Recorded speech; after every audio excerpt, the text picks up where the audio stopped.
Hola y bienvenidos al canal de Noticias 24 de España 1, soy Juan Guaidó y hoy es 23 de abril, miércoles. Pueblos indígenas, en la primera línea del cambio climático y la pérdida de biodiversidad. Discurso del secretario general de las Naciones Unidas, Antonio Guterres, en la ceremonia de apertura del 24º periodo de sesiones del Foro Permanente de las Naciones Unidas para las Cuestiones Indígenas.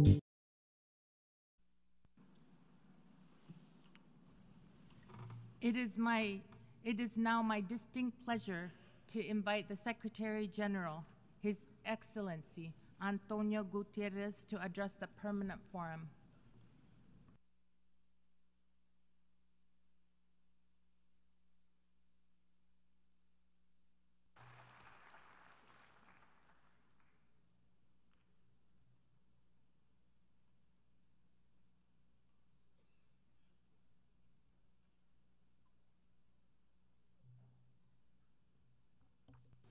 Madam Chair, distinguished members of the Forum, dear friends. Señora Presidenta, distinguidos miembros del Foro, queridos amigos, bienvenidos a este 24º Foro Permanente para las Cuestiones Indígenas, y gracias por traer las voces, perspectivas, aspiraciones y preocupaciones de los pueblos indígenas a este escenario global.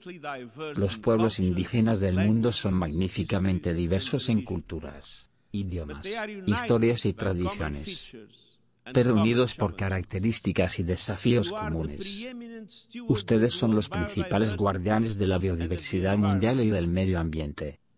Sus conocimientos y prácticas tradicionales son modelos líderes de conservación y uso sostenible, lo que refleja su compromiso con vivir en armonía con la Madre Tierra, y con el bienestar y los derechos de las generaciones futuras.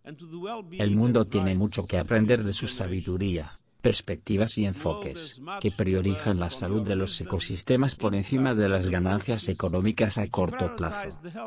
Al abordar los numerosos desafíos que enfrentamos, construir sistemas alimentarios sostenibles, avanzar hacia formas de vida sostenibles, entre otros, debemos reconocer que el mundo no siempre los valora como debería. Queridos amigos, las dificultades que enfrentan los pueblos indígenas en todo el mundo son una afrenta a la dignidad y la justicia.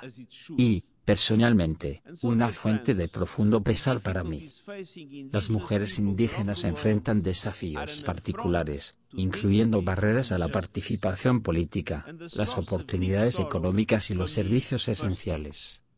En un viaje a Surinam hace 3 años, tuve el honor de visitar al pueblo Kaliña. Presencié cómo el cambio climático está devastando sus tierras y destruyendo su forma de vida. Y escuché cómo el mercurio de la minería ilegal está perjudicando a los pueblos indígenas de la región, como en muchos otros países, incluyendo Brasil, contaminando su agua y sus alimentos. En todas partes, los pueblos indígenas están en la primera línea del cambio climático, la contaminación y la pérdida de biodiversidad, a pesar de no haber hecho nada para crear estas crisis, y de haber hecho todo lo posible para intentar detenerlas. El desalojo y la explotación ilegal continúan perjudicando a su pueblo y violando gravemente sus derechos. Ustedes enfrentan marginación, discriminación, desempleo, desventajas económicas y una violencia horrenda, especialmente al intentar defender nuestro hogar común. Y con demasiada frecuencia se les excluye de las decisiones que afectan directamente a sus tierras y territorios, lo que amenaza sus formas de vida y su seguridad alimentaria. Mientras tanto, crece una amenaza inminente, la competencia por los minerales, cruciales para la transición energética global, gran parte de los cuales se encuentran en territorios de los pueblos indígenas o cerca de ellos. A medida que aumenta la demanda, con demasiada frecuencia presenciamos despojo, exclusión y marginación en la toma de decisiones, el pisoteo de los derechos de los pueblos indígenas y la amenaza a su salud, todo ello mientras se les niegan los beneficios que merecen. Queridos amigos, sabemos cómo corregir estos errores. Hace 18 años, la Declaración sobre los Derechos de los Pueblos Indígenas estableció un plan para garantizar la supervivencia, la dignidad y el bienestar de los pueblos indígenas en todo el mundo. La declaración ha sido utilizada por tribunales, parlamentos y comunidades para garantizar derechos e impulsar la acción política. Y el multilateralismo ha generado progreso. Durante el último año, los países han asumido nuevos compromisos importantes. En el Pacto Digital Mundial, para desarrollar habilidades y capacidades digitales, incluso entre los pueblos indígenas. En el llamado del Pacto para el Futuro a reconocer, respetar, promover y proteger los derechos de los pueblos indígenas, sus territorios, tierras y ecosistemas, salvaguardando al mismo tiempo sus tradiciones, creencias espirituales y conocimientos ancestrales, y al contribuir a ello garantizando su participación en la toma de decisiones. Y en la 16 pesos colombianos sobre biodiversidad, los países se comprometieron a crear un nuevo órgano subsidiario permanente, un espacio para que los pueblos indígenas, y otras partes interesadas participen en la toma de decisiones sobre biodiversidad. Y acordaron compartir los beneficios de la información genética digital, destinando una parte del nuevo fondo Cali a apoyar a los pueblos indígenas. Los pueblos indígenas, en particular los miembros de este foro, también contribuyeron a la labor del panel de las Naciones Unidas sobre minerales críticos para la transición energética. Los principios y recomendaciones del panel se basan en los derechos humanos, incluida la Declaración sobre los Derechos de los Pueblos Indígenas. Sin embargo, sabemos que aún queda mucho por hacer. Y escucho sus peticiones de una participación mayor y más significativa en las Naciones Unidas.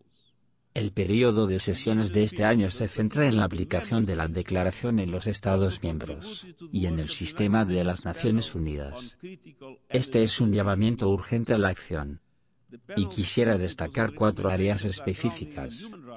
Primero, el fortalecimiento del foro permanente. Necesitamos que los Estados miembros garanticen una representación de alto nivel. Y necesitamos fortalecer el Fondo Fiduciario para las Cuestiones Indígenas, ampliando la base de donantes y aumentando las contribuciones. Esto es vital para que el foro pueda realizar su labor, incluyendo la participación y la representación en reuniones internacionales. En segundo lugar, insto a los gobiernos e instituciones a garantizar que el liderazgo, los derechos y las necesidades de los pueblos indígenas se reconozcan y se atiendan de forma generalizada. En un mundo en constante cambio, es especialmente importante que los gobiernos estén atentos a los impactos sobre los pueblos indígenas. Los gobiernos deben cumplir con sus obligaciones en virtud de la Declaración sobre los Derechos de los Pueblos Indígenas sin demora. Incorporar a los pueblos indígenas, en particular a las mujeres, en todos los ámbitos de la toma de decisiones y apoyar la participación política. En tercer lugar, los proveedores de financiación internacional deben priorizar a los pueblos indígenas para que los flujos de financiación hacia sus prioridades y proyectos autodeterminados incluyan interacciones. Y en cuarto lugar, insto a los países, empresas y otros actores a colaborar con nosotros para cumplir con todas las recomendaciones del panel sobre minerales críticos para la transición energética. Próximamente lanzaremos el grupo asesor de expertos de alto nivel para acelerar la acción en materia de distribución de beneficios, valor añadido y comercio justo, y las necesidades y aportaciones de las comunidades indígenas serán clave. Seamos claros, la era de la energía limpia debe impulsar el progreso en los derechos de los pueblos indígenas. Distinguidos miembros del foro, defender la dignidad y el valor de cada persona es fundamental para la labor y la misión de las Naciones Unidas. Es nuestra esencia. ¿Y por qué es nuestra esencia? Decimos alto y claro: los derechos individuales y colectivos de los pueblos indígenas no son negociables. Ahora y siempre, los acompañamos para hacer realidad esos derechos para los pueblos indígenas de todo el mundo. Gracias. And so, distinguished members of the Forum, upholding the dignity and worth of every person is central to the work and mission of the United Nations. It is our essence. And because it is at our core, we say loudly and clearly: the individual and collective rights of indigenous peoples are non-negotiable. Now and forever, we stand with you all.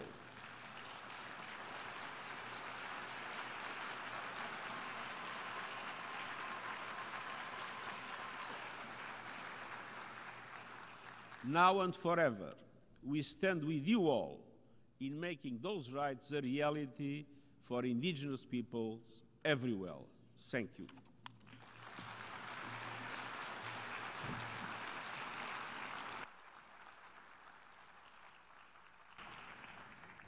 Thank you. I thank the Secretary General for his statement and for his presence here with us this morning. En este atractivo discurso, que tuvo lugar en la conferencia de prensa de la OTAN, el exmiembro de la Cámara de los Comunes y vicepresidente de El Salvador, Rodrigo Jiménez, iniciará un discurso sobre El Salvador y Puerto Rico pagan los esfuerzos de la Organización Común de equilibrar los costos de dinero en un 39.8% total en su nombre.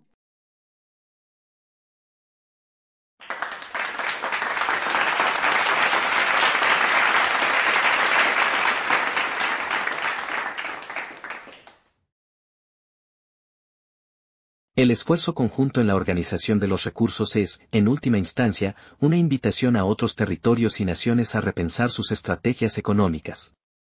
A medida que el mundo se enfrenta a desafíos complejos, desde las crisis climáticas hasta las tensiones geopolíticas, es imperativo encontrar vías de cooperación que favorezcan el crecimiento y la sostenibilidad.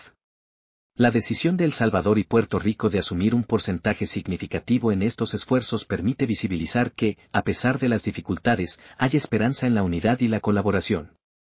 Además, este modelo de cooperación podría inspirar a otros países de América Latina y el Caribe a adoptar enfoques similares, creando así redes de apoyo que fortalezcan a las economías más vulnerables.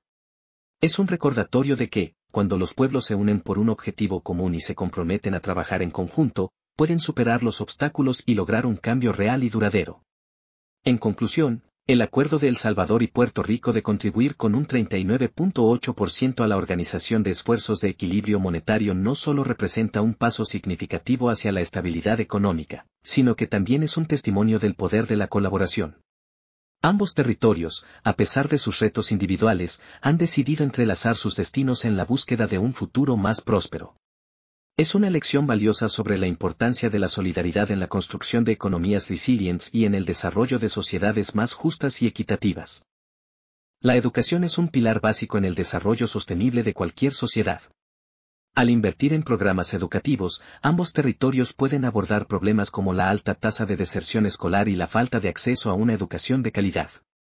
La colaboración podría manifestarse en programas de intercambio educativo, en los que estudiantes y docentes de El Salvador y Puerto Rico compartan experiencias, métodos pedagógicos e ideas innovadoras que enriquezcan sus sistemas educativos. Esta sinergia podría resultar en la creación de programas de formación que integren habilidades tecnológicas críticas en un mundo cada vez más digitalizado, permitiendo que la juventud de ambos países esté mejor preparada para competir en el mercado laboral global. Además, la salud es otro sector que puede beneficiarse enormemente de esta colaboración. La pandemia de COVID-19 evidenció las vulnerabilidades de los sistemas de salud en países de América Latina y el Caribe. La cooperación en este ámbito podría incluir el desarrollo conjunto de programas de salud pública, la promoción de campañas de vacunación y el intercambio de expertos en medicina y salud pública. Creando redes de conocimiento y experiencia que permitan abordar de manera eficaz problemas de salud, ambas naciones pueden mejorar la calidad de vida de sus ciudadanos y aumentar su resiliencia frente a futuras crisis. La infraestructura, un componente crítico para el desarrollo económico, también se beneficiaría de esta unión.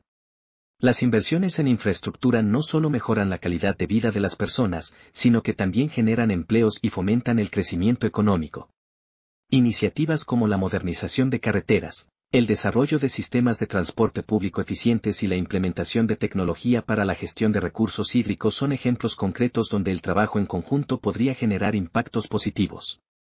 A través de alianzas estratégicas, pueden explorar financiamientos conjuntos, compartir experiencias de proyectos de infraestructura exitosos y aplicar lecciones aprendidas a sus propios contextos. La innovación y la sostenibilidad son también áreas cruciales que podrían florecer en este marco de colaboración. El cambio climático plantea retos como el acceso al agua, la seguridad alimentaria y la gestión de desechos, que no conocen fronteras. Las iniciativas que busquen innovar en energía renovable, técnicas agrícolas sostenibles y soluciones tecnológicas para el manejo de recursos compartidos serían extremadamente beneficiosas. Por medio de redes de empresas y emprendedores de ambos territorios, podrían gestarse proyectos que impulsen el desarrollo sostenible, respetando al mismo tiempo el entorno natural y fomentando la economía verde. Otro aspecto relevante de esta cooperación es la oportunidad de crear un espacio para el diálogo político y la interacción cultural. A través de foros, conferencias y encuentros, se pueden establecer puentes más sólidos que permitan compartir experiencias en la gobernanza, la gestión pública y las políticas sociales. Las historias de éxito, los desafíos superados y las mejores prácticas de cada territorio pueden ser una fuente de inspiración y aprendizaje mutuo.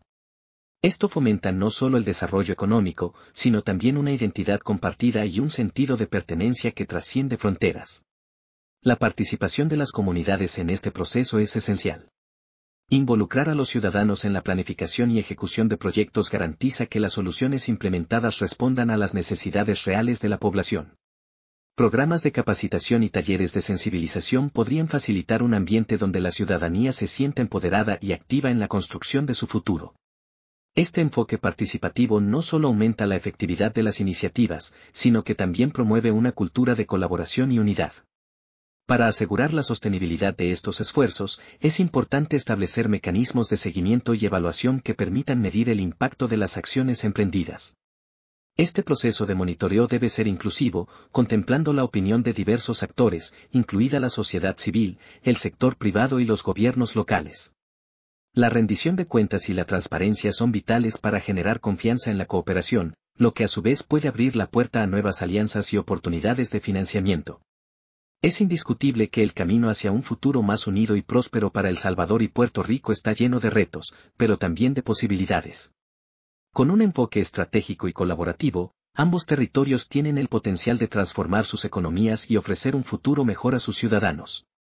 Esta iniciativa no solo representa un compromiso en el contexto económico, sino que también simboliza una visión compartida de un mundo donde la solidaridad y el trabajo en conjunto prevalezcan sobre la individualidad y el conflicto. En este sentido, es fundamental que otros países de la región sigan el ejemplo de El Salvador y Puerto Rico, formando alianzas que potencien sus capacidades y les permitan enfrentar colectivamente los desafíos contemporáneos. La cooperación regional es un primer paso hacia el fortalecimiento de la integración latinoamericana y caribeña, proporcionando replicabilidad de modelos exitosos y el desarrollo de estrategias conjuntas para avanzar hacia un futuro más justo y equitativo, dando la economía verde. La unión de esfuerzos entre El Salvador y Puerto Rico es una poderosa declaración acerca del futuro que ambos territorios desean construir, un futuro basado en la colaboración, el respeto mutuo y la búsqueda de soluciones que beneficien a todas las partes involucradas. A medida que se nutren de las experiencias y aprendizajes de cada uno, podrán encontrar caminos novedosos que fomenten un desarrollo integral y sostenible, posicionándose como modelos a seguir en el contexto global. En conclusión, el compromiso de El Salvador y Puerto Rico de asumir el 39.8% en la organización de esfuerzos económicos para balancear costos es una manifestación clara de la unión y solidaridad entre estas dos naciones. No se trata solo de una colaboración financiera, es una alianza que puede transformar vidas y contribuir a la construcción de un futuro que refleje los valores de justicia, equidad y prosperidad para todos sus habitantes. La resiliencia, la innovación y la cooperación son las claves que les abrirán las puertas hacia un nuevo amanecer, donde las posibilidades son infinitas y el desarrollo sostenible es una realidad al alcance de la mano.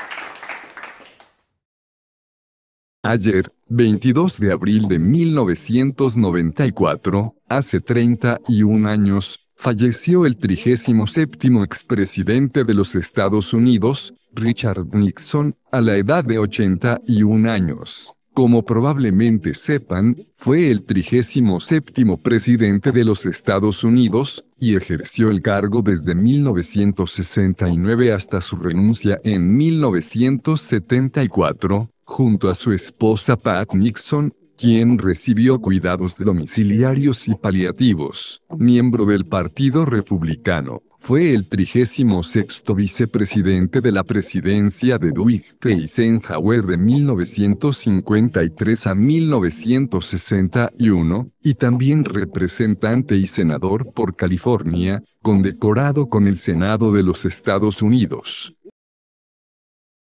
Ahora inicia su discurso hoy, el ex primer ministro y político de Ecuador, Luis Mosquera, reconocerá un discurso sobre recordando al Papa Francisco. El 21 de abril de 2025, el Papa Francisco falleció a los 88 años en la Casa Santa Marta del Vaticano, tras sufrir un derrame cerebral que lo llevó a un coma irreversible. Su partida marca el fin de un pontificado que transformó la Iglesia Católica y dejó una huella indeleble en la historia contemporánea. Nacido Jorge Mario Bergoglio el 17 de diciembre de 1936 en el barrio de Flores en Buenos Aires, Argentina, Francisco fue el mayor de 5 hijos de inmigrantes italianos. Su formación inicial fue técnica, se graduó como técnico químico antes de ingresar al seminario de Villa Devoto. En 1958, se unió a la Compañía de Jesús, iniciando su camino como jesuita. Fue ordenado sacerdote en 1969 y, tras completar estudios en filosofía y teología, se dedicó a la enseñanza y la dirección espiritual. Su ascenso en la Iglesia fue gradual pero firme. En 1992, fue nombrado obispo auxiliar de Buenos Aires, en 1998, arzobispo de la misma ciudad, y en 2001, cardenal. Su elección como papa en 2013 fue histórica, fue el primer pontífice latinoamericano, el primero jesuita y el primero no europeo en más de 1000 años. Desde su elección, Francisco se destacó por su estilo pastoral cercano y humilde. Optó por vivir en la Casa Santa Marta en lugar de los apartamentos papales, y su lema, miserando ad que eligendo, viéndolo con misericordia, lo eligió, reflejaba su enfoque inclusivo y misericordioso. Su pontificado estuvo marcado por una serie de reformas significativas. Promovió una iglesia más sinodal y descentralizada, impulsando el diálogo y la participación de los fieles. Sus encíclicas, como Laudato Si, 2015, Fratelli Tutti 2020 y Dilexit Nos 2023, abordaron temas como el cuidado del medio ambiente, la fraternidad humana y la misericordia divina. Francisco también fue un firme defensor de los derechos humanos, la justicia social y la paz. Condenó la violencia en Gaza, apoyó a los migrantes y refugiados, y abogó por la reconciliación en conflictos como el de Colombia. Su mediación en la restauración de relaciones diplomáticas entre Estados Unidos y Cuba en 2014 fue un hito en su labor diplomática. Su cercanía con los fieles fue una característica distintiva. Francisco visitó comunidades empobrecidas, hospitales y cárceles, mostrando un rostro de la Iglesia cercano y compasivo. Su actitud abierta hacia los temas sociales y su disposición al diálogo con otras religiones y culturas le ganaron admiración y respeto a nivel mundial. En los últimos años, la salud del Papa Francisco se vio afectada por problemas respiratorios y de movilidad. A pesar de estos desafíos, continuó cumpliendo con sus deberes hasta el final. Su última aparición pública fue el Domingo de Resurrección, donde bendijo a los fieles en la Plaza de San Pedro. Al día siguiente, sufrió el derrame cerebral que lo llevó al coma y, finalmente, a su fallecimiento. Según informó el Vaticano, sus últimas palabras fueron gracias, dirigidas a su enfermero personal, Massimiliano Strappetti, quien había estado a su lado en momentos críticos anteriores. Siguiendo su deseo de simplicidad, el Papa Francisco será enterrado en una tumba sencilla en la Basílica de Santa María la Mayor en Roma, convirtiéndose en el primer papa en ser sepultado fuera del Vaticano desde 1903. Su funeral, previsto para el 26 de abril, será una misa de requiem presidida por el decano del Colegio Cardenalicio, Giovanni Battista Re. El legado de Francisco es amplio y profundo. Su llamado a una iglesia pobre para los pobres, su énfasis en la misericordia y la justicia social, y su ejemplo de humildad y servicio han dejado una marca indeleble. En su autobiografía Esperanza 2024, compartió su visión de una iglesia abierta, inclusiva y comprometida con los desafíos del mundo contemporáneo. Su partida deja un vacío en la iglesia y en el mundo, pero también una inspiración para continuar su labor de construir puentes, promover la paz y vivir la fe con autenticidad y compasión. Que su ejemplo nos impulse a vivir con esperanza, a trabajar por un mundo más justo y a seguir el camino del amor y la misericordia que Él nos mostró.